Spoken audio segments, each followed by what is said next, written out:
Hi ಎಲ್ಲರಿಗೂ ನಮಸ್ಕಾರ. ಶಾಂತಿ cooking and health ಟಿಪ್ಸ್ಗೆ ಸ್ವಾಗತ. ನಾನಿವತ್ತು ಈವ್ನಿಂಗ್ ಸ್ನ್ಯಾಕ್ಸ್ ರೆಸಿಪಿ ಆನಿಯನ್ ಪಕೋಡಾನ ಮಾಡಿ ತೋರಿಸ್ತಾ ಇದ್ದೀನಿ. ಬನ್ನಿ ಹಾಗಿದ್ರೆ ಇದನ್ನ ಹೇಗೆ ಮಾಡೋದು ಅಂತ ನೋಡೋಣ. ನಾನಿಲ್ಲಿ ದೊಡ್ಡದಾಗಿರೋ 4 ಉಳ್ಳಾಗಡ್ಡೆನ ತೊಗೊಂಡಿದ್ದೀನಿ.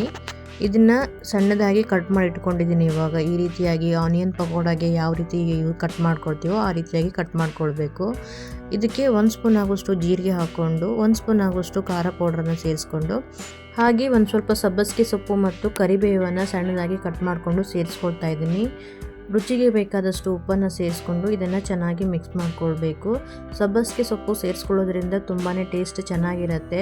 ಇದು ಆಪ್ಷನಲ್, ನಿಮ್ಮ ಹತ್ರ ಇದ್ದರೆ ಸೇರಿಸ್ಕೊಳ್ಳಿ, ಇಲ್ಲಾಂದರೆ ಸ್ಕಿಪ್ ಕೂಡ ಮಾಡ್ಕೊಳ್ಬೋದು. ಇದನ್ನು ಇವಾಗ ನೀರು ಸೇರಿಸ್ಕೊಳ್ಳದೆ ಹಾಗೆ ಒಂದು ಸಲ ಚೆನ್ನಾಗಿ ಮಿಕ್ಸ್ ಮಾಡ್ಕೊಳ್ಬೇಕು. ಈರುಳ್ಳಿಯಲ್ಲಿ ನೀರಿನಂಶ ಇರುತ್ತೆ, ಅದಕ್ಕೋಸ್ಕರ ನೀರು ಸೇರಿಸ್ಕೊಳ್ಬಾರ್ದು.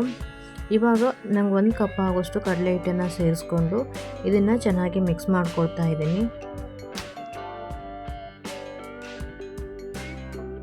ಕಡಲೆ ಹಿಟ್ಟೆಲ್ಲ ಚೆನ್ನಾಗಿ ಮಿಕ್ಸ್ ಮಾಡ್ಕೊಂಡ ನಂತರ ಇದಕ್ಕೆ ಇವಾಗ ಒಂದು 3 ಸ್ಪೂನ್ ಆಗುವಷ್ಟು ಕಾಯಿಸಿರುವ ಎಣ್ಣೆನ ಸೇರಿಸ್ಕೊಳ್ತಾ ಇದ್ದೀನಿ.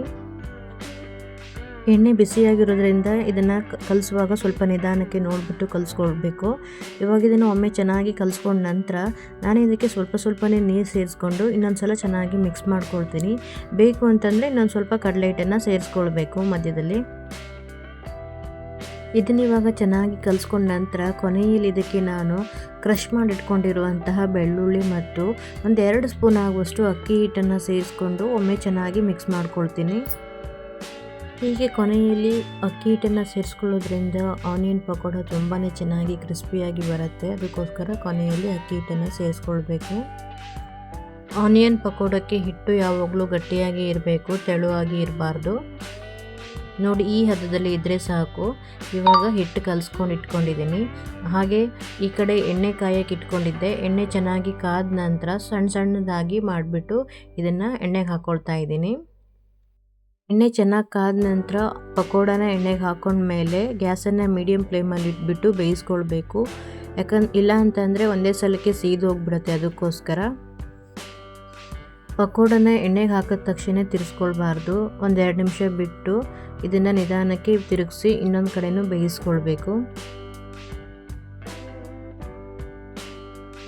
ನಿಧಾನಕ್ಕೆ ಕಲರ್ ಚೇಂಜ್ ಆಗ್ತಾ ಬರುತ್ತೆ.